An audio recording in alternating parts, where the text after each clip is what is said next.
तो आप योगी हैं। सफलता अथवा विफलता की चिंता मत करो, भगवान की ओर से कार्य करो।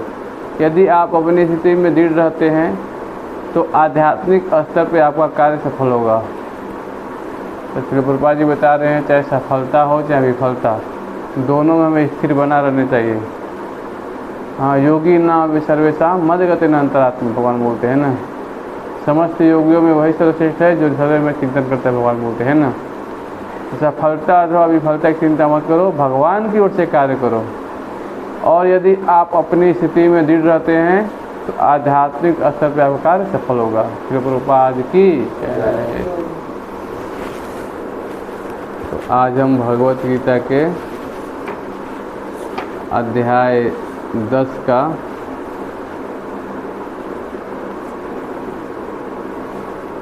42 नंबर श्लोक पढ़ेंगे। अध्याय 11 का अध्याय 11 का श्लोक संख्या है 55। अध्याय 11 और श्लोक संख्या 55। बोलिए। मत कर्म कृत मत परमः मद्भक्ता संगवर्जिता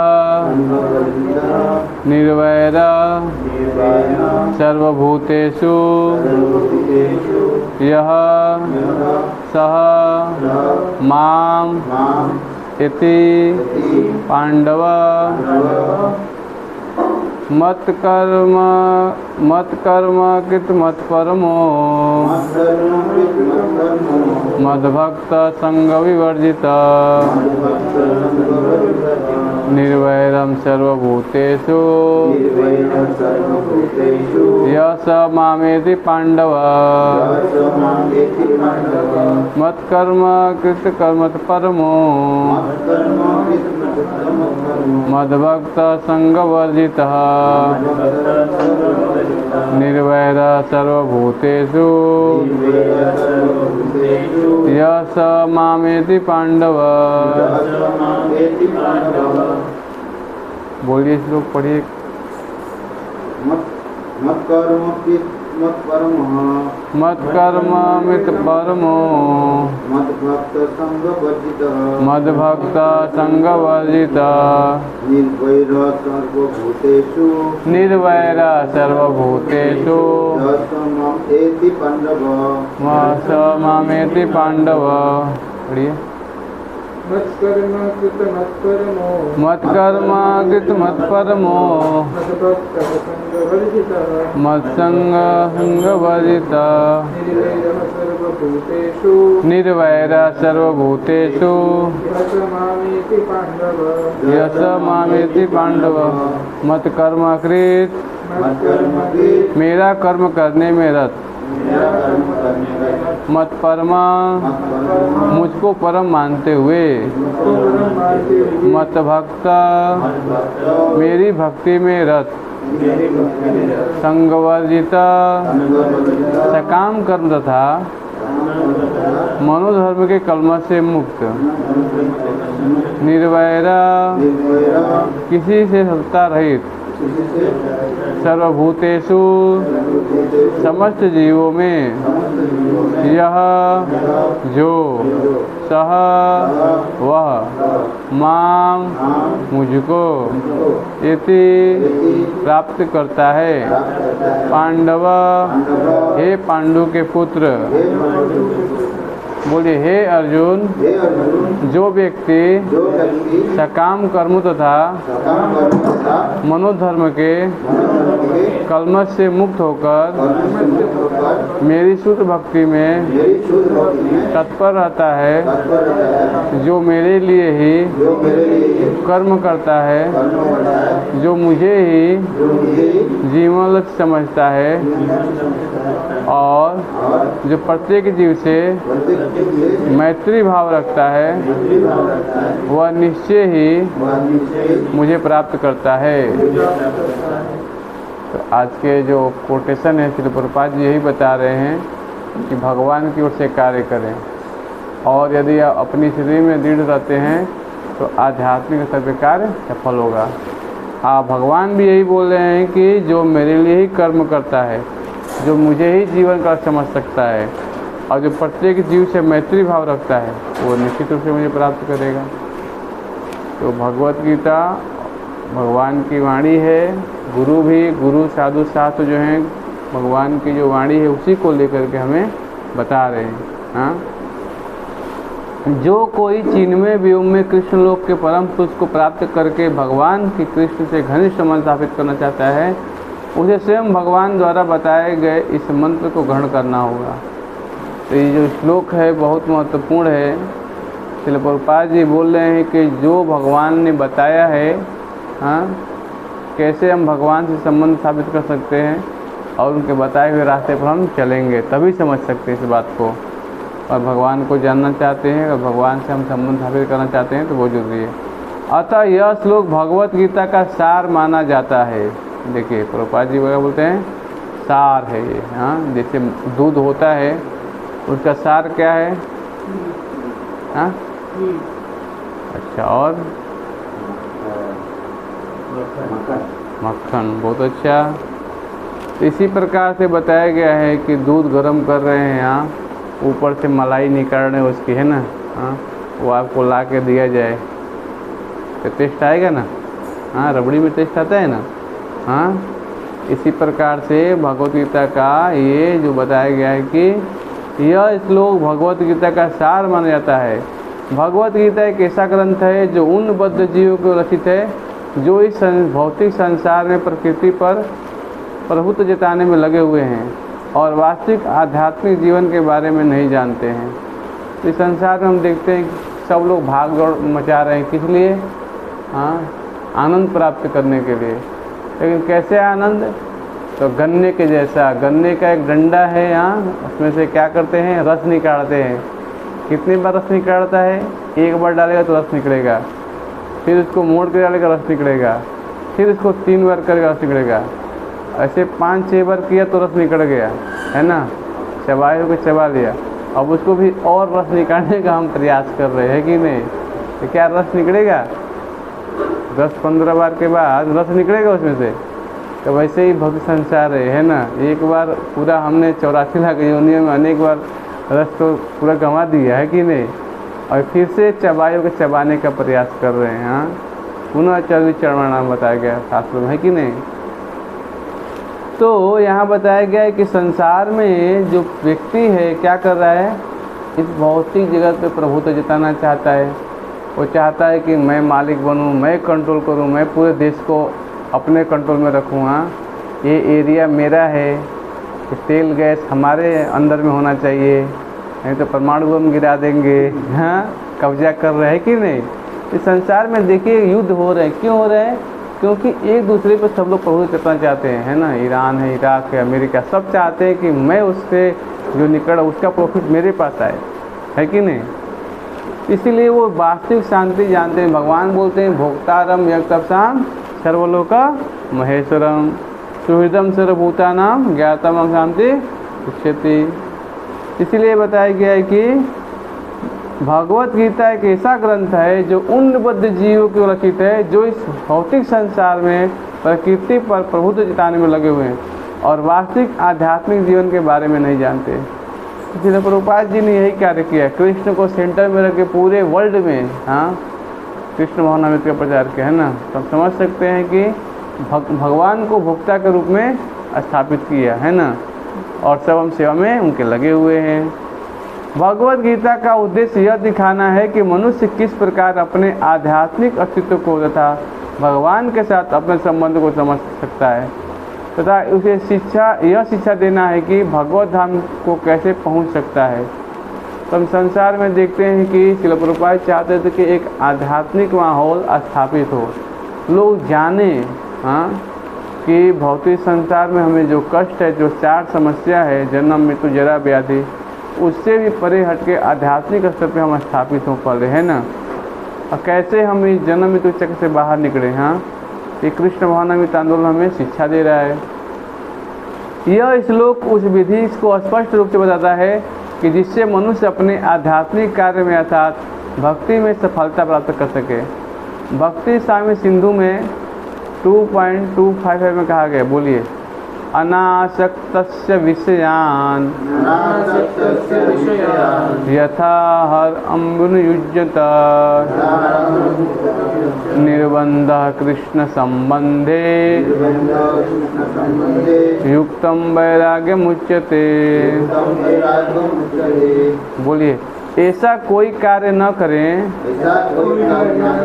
जो कृष्ण से संबंधित न हो, यह कृष्ण कर्म कहलाता है। अब ये लाइन बहुत महत्वपूर्ण है। हमें बताया गया ऐसा कोई कार्य न करें जो कृष्ण से संबंधित न हो। अभी देखिए, हम संसार में प्रत्येक व्यक्ति लोग क्या कर रहे हैं, केवल अपने शरीर की नितृप्ति के लिए कार्य कर रहे हैं ना। लेकिन जैसे बताया गया है कि एक करोड़ों का कंपनी है, उसका कोई मालिक है, गाड़ी भी रखा है बढ़िया, हाँ, और गाड़ी में एक ड्राइवर भी रखता है, हाँ। किस लिए रखता है? ताकि मेरे कंपनी ले जाए और ला घर पे छोड़े। तो जैसे ही जो करोड़ों का कंपनी का मालिक है, वो ड्राइवर, हाँ, ले जाता है, उनको छोड़ता है, तो मालिक चला गया ऑफिस में, ड्राइवर बैठा है गाड़ी में, यही चालू कर दिया, बढ़िया बाहर से मंगा रहे, पिज्ज़ा बर्गर खा रहा है, हाँ। तो फिर अचानक मालिक आ गया, देखा अरे ड्राइवर तो बढ़िया एंजॉय कर रहा है, उसको देखने में कैसा लगेगा? यही चालू है, बढ़िया खा पी रहा, अंदर मज़ा कर रहा है, तो कैसा लगेगा देख के? उसको बोलेगा ये तुम्हारे एंजॉय के लिए नहीं है, बोले कि नहीं बोलेगा? हाँ, ये हमारे लिए है ना, आप इसे गलत उपयोग क्यों कर रहे हो, है कि नहीं? इसी प्रकार से संसार में हम हमेशा ही कार्य कर रहे हैं। हम भगवान ने सृष्टि बनाया, चलो मेरी सेवा करने के बद्ध जीव हैं, तो सेवा में लगो हमारे, है कि नहीं? लेकिन हम सब यही ऐसा कार्य कर रहे हैं, हम खुद एंजॉय करना चाहते हैं। इसीलिए बताया गया है कि ऐसा कोई कार्य न करे जो कृष्ण से संबंधित न हो, यह कृष्ण कर्म कहलाता है। कोई भले ही कितने कर्म क्यों न करे, किंतु उसे अपने फल के प्रति आसक्ति नहीं होनी चाहिए। यह फल तो कृष्ण को ही अर्पित किया जाना चाहिए। उदाहरण के लिए, यदि कोई व्यापार में व्यस्त है तो उसे इस व्यापार को कृष्ण भावना में परिणित करने के लिए कृष्ण को अर्पित करना होगा। इस संसार में हम देखते हैं सब कोई अपने अपने कर्म में व्यस्त है ना, सब कोई अपना अपना व्यापार चला रहा है ना, पैसा कमा रहा है, हाँ। लेकिन उसे श्रील प्रभुपाद बताने कि कृष्ण उन्हें परिणत करना है। कैसे? जो भी इसका लाभ हो रहा है, यदि कृष्ण व्यापार के स्वामी हैं तो इसका लाभ भी उन्हें ही मिलना चाहिए। यदि किसी व्यापारी के पास करोड़ों रुपए की संपत्ति हो और यदि वह इसे कृष्ण को अर्पित करना चाहता है तो वह ऐसा कर सकता है। यही कृष्ण कर्म है। अपनी इंद्रिय तृप्ति के लिए विशाल भवन न बनवाकर वह कृष्ण के लिए सुंदर मंदिर बनवा सकता है, कृष्ण का अर्चा विग्रह स्थापित कर सकता है और भक्ति के प्रमाणिक ग्रंथों में वर्णित अर्चा की सेवा का प्रबंध करा सकता है। यह सब कृष्ण कर्म है। तो हम देखते हैं लोग पास धन है लेकिन भगवान की सेवा में लगाना नहीं चाहते, हाँ। तो वास्तव में कौन है वो? चोर हैं। कैसे भाई? मिट्टी भगवान का, पानी भगवान का, अग्नि भगवान का। ईंट बनाने के लिए क्या क्या लगेगा? मिट्टी, पानी, अग्नि, जल, सब तो भगवान की है। आपने अपने लिए विशाल भवन बनवा लिया लेकिन भगवान के लिए कुछ सेवा करना नहीं चाहते। तो प्रभुपाद जी बोलते हैं धन है तो एक मंदिर बनवाइए, मंदिर बनवा के अर्चा विग्रह के सेवा में लगाइए, है ना, भगवान की सेवा में। तो ये है सब कृष्ण कर्म, है ना। आगे बता रहे हैं प्रभुपाद जी कि यह सब कृष्ण कर्म है। मनुष्य को अपने कर्म फल में लिप्त नहीं होना चाहिए, अपितु से कृष्ण को अर्पित करके बची हुई वस्तु केवल प्रसाद रूप में ग्रहण करना चाहिए। यदि कोई कृष्ण के लिए विशाल भवन बनवा देता है तो उसमें कृष्ण का अर्चा विग्रह स्थापित कराता है, उसे रहने की मनाही नहीं है, लेकिन कृष्ण को ही इस भवन का स्वामी मानना चाहिए। यही कृष्ण भावनामृत है। तो श्रील प्रभुपाद जी ने बड़े बड़े महल बनाए, हाँ, हम बनवा कर सकते हैं क्या उसमें? नहीं। कृष्ण सेंटर में है तो हम भी रह रहे हैं वहाँ पे, है कि नहीं? महल में वही लाभ में जो राजा को मिल रहा है सुख सुविधा, हाँ, तो नौकर को भी रह रहा है तो उसको भी खाना उनको उचित मिल रहा है कि नहीं? लाभ ही लाभ है, हाँ। इसीलिए बताया गया है यदि कोई कृष्ण के लिए मंदिर नहीं बना सकता तो वह कृष्ण मंदिर की सफाई में तो लग सकता है, यह भी कृष्ण कर्म है। अब देखिए बहुत महत्वपूर्ण चीज़ है। ठीक है, आप मंदिर नहीं बनवा सकते तो मंदिर में थोड़ा सफाई वफाई करिए, यह भी भगवान का कृष्ण कर्म है। हाँ, ये वह बगीचे की देखभाल कर सकता है जिसके पास थोड़ी सी भूमि है, जैसा कि भारत के निर्धन से निर्धन व्यक्ति के पास होती है, तो उसका उपयोग कृष्ण के लिए फूल उगाने के लिए कर सकता है। तुलसी का वृक्ष उगा सकता है क्योंकि तुलसी दल अत्यंत महत्वपूर्ण है। और भगवद गीता में भगवान कृष्ण कहते हैं क्या, पत्रम पुष्पम फलम तोयम। तो भगवद गीता में कृष्ण ने उनको आवश्यक बताया है क्या, पत्रम पुष्पम फलम तोयम। कृष्ण चाहते हैं कि लोग उन्हें पत्र पुष्प फल या थोड़ा जल भेंट करें और इस प्रकार की भेंट से वह प्रसन्न होते हैं। यह पत्र विशेष रूप से तुलसी दल ही है, अतः मनुष्य को चाहिए कि वह तुलसी का पौधा लगाकर उसे सींचे। इस तरह गरीब से गरीब व्यक्ति भी अपने को कृष्ण सेवा में लगा सकता है। यह कतिपय उदाहरण है जिस तरह कृष्ण कर्म में लगा जा सकता है। तो स्पष्ट रूप से यहाँ बताया गया है कि कैसे भी हम चाहें तो भगवान की सेवा कर सकते हैं, चाहे गरीब से गरीब व्यक्ति भी हो। एक जल, एक तुलसी का पत्ता, एक पानी रख के भगवान के सामने रख दीजिए। भगवान क्या मांग रहे हैं बताइए, एक जल और तुलसी का पत्ता मांग रहे हैं, फूल मांग रहे हैं। तो ये सब भगवान की सेवा में लगने के लिए श्रील प्रभुपाद जी बहुत महत्वपूर्ण उदाहरण दे रहे हैं हमें। एक श्लोक थोड़ा पढ़ेंगे, भक्ति साम्य सिंधु का है। बोलिए, अन्याभिलाषिता शून्यम ज्ञान कर्मादनावितम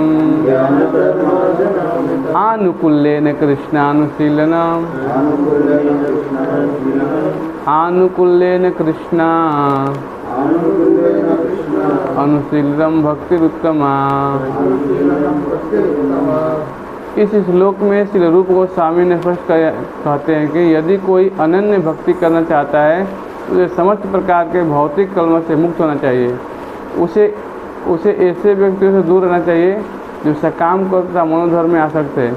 ऐसी अवांछित संगति तथा भौतिक इच्छाओं से कलमश से मुक्त होने पर ही वह कृष्ण ज्ञान का अनुसरण कर सकता है, जिसे शुद्ध भक्ति कहते हैं। बहुत महत्वपूर्ण चीज़ है ये। आनुकूल्य से संकल्पम प्रतिकूल से वर्जनम। हरि भक्ति विलास 11:6-7-6। मनुष्य को चाहिए कि अनुकूल भाव से कृष्ण के विषय में सोचे और उन्हीं के लिए कर्म करे, प्रतिकूल भाव से नहीं। कंस कृष्ण का शत्रु था, वह कृष्ण के जन्म से ही उन्हें मारने की तरह तरह योजनाएं बनाता था, किंतु असफल होने के कारण वह सदैव कृष्ण का चिंतन करता था। सोते जागते समय काम करते सदैव कृष्ण भावना भावित रहा, किंतु उसकी वह कृष्ण भावना अनुकूल न थी। अतः 24 घंटे कृष्ण का चिंतन करते रहने पर भी वह असुर ही माना जाता रहा और अंत में कृष्ण द्वारा मार डाला गया। तो बहुत महत्वपूर्ण चीज़ है। यहाँ श्रील प्रभुपाद जी बता रहे हैं कि अनुकूल भाव से कृष्ण चिंतन नहीं करता था, हमें क्या करना चाहिए? हाँ, अनुकूल भाव से करना चाहिए। वो प्रतिकूल भाव से कर रहा था, है कि नहीं? तो अब मेरा कृष्ण वध कर देंगे तो कंस की स्थिति थी, हमारी कैसी स्थिति है? हाँ, हमें खुद विचार करना है इस बारे में, है कि नहीं? कृष्ण भक्त प्रत्येक से मैत्री भाव रखता है, इसलिए उसे निर्वैर कहा गया है, अर्थात उसका कोई शत्रु नहीं होता। यह कैसे संभव है? कृष्ण भावनामृत में स्थित भक्त जानता है कि कृष्ण की भक्ति ही मनुष्य को जीवन की समस्त समस्याओं से छुटकारा दिला सकती है। उसे इसका व्यक्तिगत अनुभव रहता है। तो हमें बहुत महत्वपूर्ण चीज़ बताया गया है कि हमें क्या करना चाहिए। कृष्ण भावनामृत में, बोलिए, कृष्ण भावनामृत में स्थित भक्त जानता है कि कृष्ण की भक्ति ही मनुष्य को जीवन की समस्त समस्याओं से छुटकारा दिला सकती है। तो बहुत महत्वपूर्ण चीज़ प्रभुपाद जी बता रहे हैं कि सारी समस्याओं का अगर हम हल चाहते हैं तो कृष्ण भावना को कभी छोड़ना नहीं है, क्योंकि छुटकारा कहाँ से मिलेगा? इसी से, सेवा से मिलेगा छुटकारा, दूसरा कोई मार्ग नहीं है। हरे कृष्णा कृष्णा कृष्णा हरे हरे, हरे राम राम राम हरे हरे। श्रील प्रभुपाद की जय। कोई किसी का प्रश्न है तो पूछ सकते हैं, 5 मिनट समय है। ठीक हो? हाँ, हरे कृष्णा।